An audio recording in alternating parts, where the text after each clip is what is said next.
मेरी काम करने वाली जिसका नाम रज़िया है, वो मेरे घर से 10 तोले सोना और 5 लाख रुपया लेकर फरार हो गई। पुलिस की जो टीम आई उसके अंदर एएसआई ताहिर था। उसने आते साथ ही मुझसे फ्यूल के जो हैं वो 10,000 रुपये डिमांड किए। 4-5 दिन काफ़ी अच्छी तरीके से हमारे घर की सफाइयाँ की और कुछ कपड़े थे हम लोगों ने रखे हुए थे गर्मियों के, उस चीज़ों के अंदर जब उसको गिरे हैं तो उसको थोड़ा सा इल्म हो गया कि यहाँ पे कोई कीमती चीज़ पड़ी हुई है, तो बस फिर उसके हाथ लगा और वो ले गई। पुलिस वालों ने कहा कि आपके पास इतना सोना कहाँ से आया? हमारा घर है, हम घर में भले 100 तोले सोना रखें, किसी को क्या इतराज है।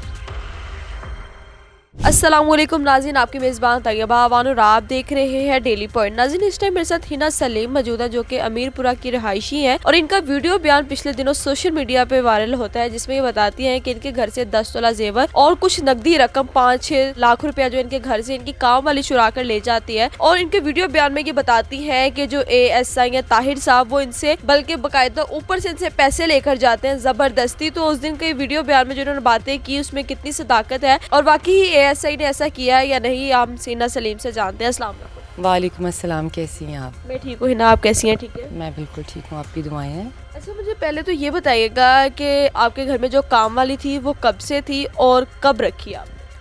मैंने एक्चुअली काम करने वाली खुद नहीं रखी थी। मेरे नेबरहुड के अंदर मेरे घर के साथ वाले घर में एक वॉचमैन था, उसने अपने कहने पर अपनी गारंटी पे काम करने वाली रखाई थी और टोटली उसने कोई 5-6 दिन काम किया और इन दोनों की मिली भगत से ये चोरी हुई है।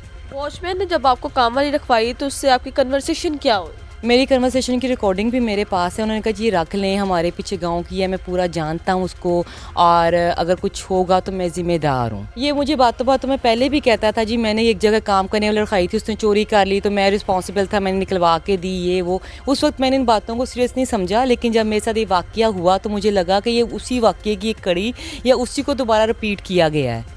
अच्छा हिना, अगर हम यहाँ बात करें आपकी काम वाली को कैसे पता आपका जेवर कहाँ पड़ा है, पैसे कहाँ पड़े हैं, वो वहाँ तक कैसे पहुँची? एक्चुअली उसने 4-5 दिन काफ़ी अच्छी तरीके से हमारे घर की सफाइयाँ की और कुछ कपड़े थे हम लोगों ने रखे हुए थे गर्मियों के निकाल रहे थे और सर्दियों के रख रहे थे, तो वो फिर उस चीज़ों के अंदर जब उसको गिरे हैं तो उसको थोड़ा सा इल्म हो गया कि यहाँ पे कोई कीमती चीज़ पड़ी हुई है। वो इजी एसेस में आ गया क्योंकि हम लोग पीछे से ज्वेलर्स ही हैं, तो हमारे घर में नॉर्मली तो 20-25 तोले सोना हर एक के पास नॉर्मली पहनने के लिए होता है, तो इस लिहाज से ये हमारे लिए तो 10 तोले इतना ज़्यादा नहीं होता। मतलब नॉर्मल अगर देखें आप कुछ चूड़ियाँ या कुछ और तरह की चीज़ें पहनी होती हैं घरों में, तो बस फिर उसके हाथ लगा और वो ले गई। अच्छा मुझे ये बताइएगा कि आपके जो उस टाइम पैसे थे वो कितने पड़े थे और उसको कैसे मिले?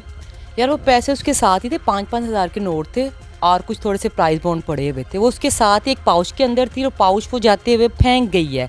वो पाउच मुझे बाहर से मिली है, वो दोपहर में कार्रवाई करके गई है और उसके बाद वो जल्दी में थी और जल्दी में चली गई, लेकिन वो पीछे से काम इतना छोड़ गया कि मैं कपड़े छपड़े धोती रही और मुझे कुछ उस तरफ भिनक नहीं पड़ी। लेकिन उसने कहा मेरा बच्चा गिर गया, मुझे पीछे से फ़ोन आ गया। राइड डेली मैं उसको करा के देती थी वापसी की, उस दिन उसने राइड भी नहीं करवाई और कुछ चीज़ें और भी थी हैवी जैसे गन्ने वगैरह थे, मैंने कहा ये लेती जाओ, उसने वो नहीं लिए। हाँ अलबत्ता मुझे ये कहा कि जब मैं भी उस कमरे में मौजूद थी उसने कहा कि मुझे आप राइस ला दें, मुझे पानी की मोटर चला दें, पानी ठंडा आ रहा है, फ्रेश आएगा तो मैं कपड़ा लगा दूँगी।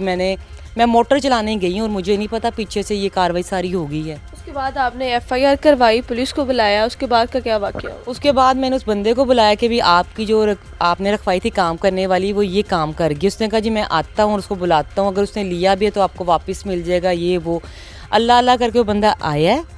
आने के बाद जी हम उसके घर गए हैं, उसी बंदे ने उसको फ़ोन करके, उसका सही नाम तो रज़िया है लेकिन उसे निक नेम मेरा ख्याल मक्को है, उसने इस तरह पीछे से हमसे छुप के फ़ोन शून किया और वो घर पे नहीं थी, शायद ऊपर वो हमने कौन सा पूरा घर देखा। हम उसके घर गए हैं तो हमें नहीं मिली। उसने कहा जी पत्तों की गई है, रायमीट गई है, डिफरेंट जगह पे गई है।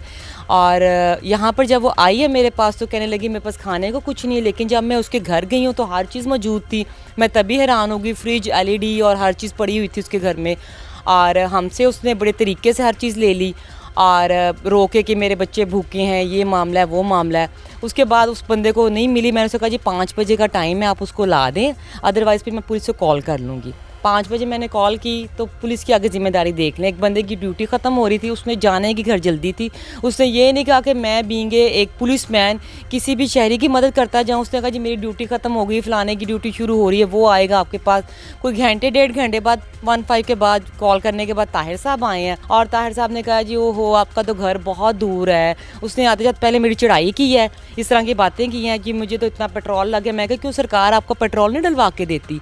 तो उसने कहा जी थोड़ा सा डलवा के देती हैं, इतनी दूर तो नहीं। मैंने कहा मेरा एरिया में आपका नवाब टाउन थाना ही आता है, मैंने खुद से तो आपसे हेल्प नहीं मांगी। मैंने 15 पे कॉल की है, जो भी रिलेटेड थाना लगता होगा उन्होंने मेरी कॉल वहाँ ट्रांसफ़र कर दी है।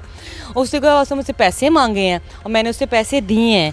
आप इस पिछले वाले इंटरव्यू के बाद वो मुझे कहता है जी हम कुरान पे हलफ देंगे, हमने नहीं लिए, आप भी देंगे, आपने दिए हैं पैसे या आपने नहीं, जो भी मामला आता है। मेरा ख्याल है कि इस पुलिस को कुरान उठवाना है, उठवा लें। इन पुलिस वालों को घर बिठा देना चाहिए, इनकी जगह जगह मस्जिदों पे ना मौलाना साहब बढ़ा देने चाहिए, ताकि वो कुरान उठाएं और कुरान पे फैसला करें। जो कुरान पहाड़ों पे नाजिल अल्लाह ताला की ज़ात नहीं कर सकी, हम उसको हर मामले के अंदर लेके आते हैं। कोई छोटी चीज़ नहीं है, ये रहमतुल आलमीन पे नाजिल हुआ और हमारे लिए ये एज ए जो है वो सरचश्मा है और हमारे लिए हिदायत का वो एक ज़रिया है, ना कि हम इसे सच और झूठ के फ़ैसलों के लिए इस्तेमाल करें। और बाकी बात ये है कि उस पर पुलिस आई है, उसके बाद मैंने इसको भी पकड़वा दिया है और इसने फ़ोन किया है तो वो औरत भी हाज़िर होगी। आ गई थी औरत? हाँ जी, वो औरत आ गई थी। औरत आने के बाद ये दोनों थाने में चले गए, मैं भी साथ चली गई हूँ और इन्होंने कहा जी ये औरत है, औरतों के लिए थानों में कोई इंतज़ाम नहीं है। तो मैंने कहा चलें ठीक है, औरतों के लिए नहीं है तो जो आदमी जिसके अपने गारंटी के तौर पे उसको रखवाया आप उसको पकड़ लें। इन्होंने मेरी एफआईआर भी नहीं दर्ज की, एप्लीकेशन बड़ी मुश्किल से मैंने इनको जो है ना वो इंदराज कराई। उसके बाद इन्होंने उसको भी छोड़ दिया और उनको बता दिया कि जी आप बेल करा लें, जो भी मामला इनके उसके साथ सेटिंग हुई, ठीक है। और नेक्स्ट डे जब हम गए हैं तो मेरी एफआईआर नहीं हो रही थी। एफआईआर के लिए मैं सिद्रा खान के पास गई हूँ, एसपी के पास। उनके रीडर ने मैडम का हुक्म दिया तो उन्होंने एफआईआर की है और जो है ना मामला यही था कि इन्होंने उससे भी पैसे ले लिए और मेरी किसी भी चीज़ के ऊपर कोई भी इन लोगों ने एक्शन नहीं लिया। अब आगे फर्दर प्रोसेस के लिए कोई बंदा इन्वेस्टिगेशन नहीं कर रहा था।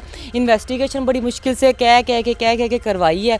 ये मामला आते हैं इनके। वीडियो जो आपने वायरल की है, जो आपका बयान था, उसके बाद आईजी पंजाब से कोई बातचीत हुई आपकी? हाँ, मेरी एसपी साहब से बात हुई। एसपी साहब ने कहा जी आप भी आ जाएं और उनको ये लगता है कि हमारे घर में चोरी नहीं हुई, ठीक है। चोरी मैंने कहा है, मैंने डकैती नहीं कहा जी, आपके ताले नहीं खुले, लॉकर नहीं था। हमारा घर है, हम घर में भले 100 तोले सोना रखें, अगर हम उसके सारे चीज़ें पे कर रहे हैं, टैक्स दे रहे हैं, जो भी मामला उसके दे रहे हैं, तो किसी को क्या इतराज़ है कि हम अपने घर में खुलेआम चीज़ रखें या लॉकर में रखें। हमने नहीं लॉकर में रखी, हमने घर में पहना हुआ था वो सोना, उतार के रखा है। उतार के अब क्यों रखा है कि वेदर चेंज हो रहा था, वो ज़रा अम्मी को थोड़ी सी एलर्जी थी तो वो तंग कर रहा था। तो इस पे वो कहते हैं जी नहीं जी हो ही नहीं सकता। पहले पुलिस वालों ने भी कहा कि आपके पास इतना सोना कहाँ से आया।